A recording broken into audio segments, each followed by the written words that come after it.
সুপ্রিয় দর্শক, যারা দেশ ও দেশের বাইরে থেকে আজকের এই ভিডিওটি দেখছেন, সকলকে জানাই শান্ত আগ্রোবিডির পক্ষ থেকে অনেক অনেক প্রীতি এবং শুভেচ্ছা।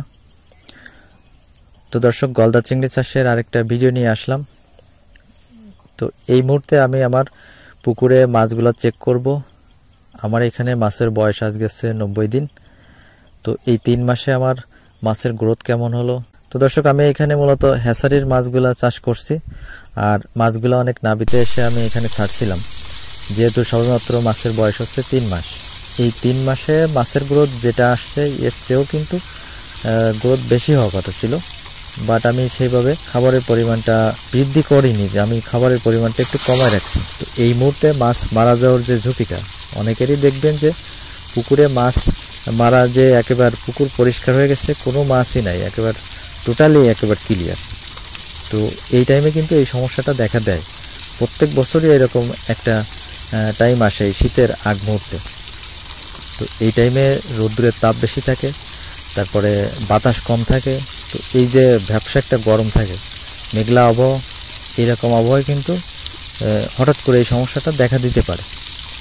আর এই ক্ষেত্রে যদি আপনি পুকুরে খাবারের পরিমাণটা বেশি দিয়ে ফেলেন, কিংবা আপনার মাটিতে যদি কোনো সমস্যা তৈরি হয়ে থাকে, তো এই গরম আবহাওয়ায় কিন্তু এই সমস্যাটা প্রকট আকার ধারণ করে এবং আপনার পুকুরের মাছ কিন্তু মারা যেতে পারে। সেই কারণে আমি মূলত এই টাইমে মাছের খাবারের পরিমাণটা একটু কমিয়ে রাখছি। তো খাবারের পরিমাণটা যদি আমি একটু বাড়িয়ে দিতাম, আমার মাছের গ্রোথ কিন্তু আরও একটু বৃদ্ধি পেত। তো আমি চাচ্ছি আমার মাছগুলো বেঁচে থাকুক, মাছের গ্রোথ বৃদ্ধির চেয়ে আমার এখানে মূল বিষয় হচ্ছে আমার মাছগুলো বেঁচে থাকুক। আমি যদি অতিরিক্ত গ্রোথের আশায় এখানে খাবারের পরিমাণটা বেশি দিয়ে ফেলি, এবং এই যে একটা ঝুঁকি আছে, এই ঝুঁকির ভিতরে আমি কেন যাব? আমি একেবারে রিল্যাক্সে চাষ করব। আমার মাছগুলা হয়তো 7 মাসে আমি এগুলা বিক্রি করতে পারতাম, সেখানে আমার মাছগুলো আরও 15 দিন 20 দিন বেশি লাগুক, বাট আমার মাছগুলো টিকে থাকুক। তো সে কারণে আমি মূলত এখানে এই মুহূর্তে খাবারের পরিমাণটা একটু কমিয়ে রাখছি। তো এই আবহাওয়াটা ঠিক হয়ে গেলে আবার খাবারের পরিমাণ বৃদ্ধি করব।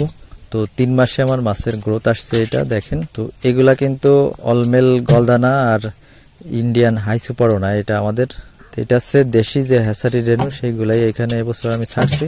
তো গ্রোথ তো যথেষ্ট বলা যায়, অ্যাভারেজ বলা যায়, খুব বেশি ভালো সেটাও না। তো এই মেঘলা আবহাওয়ায় কিন্তু আমাদের অ্যারেশন চালিয়ে যেতে হবে।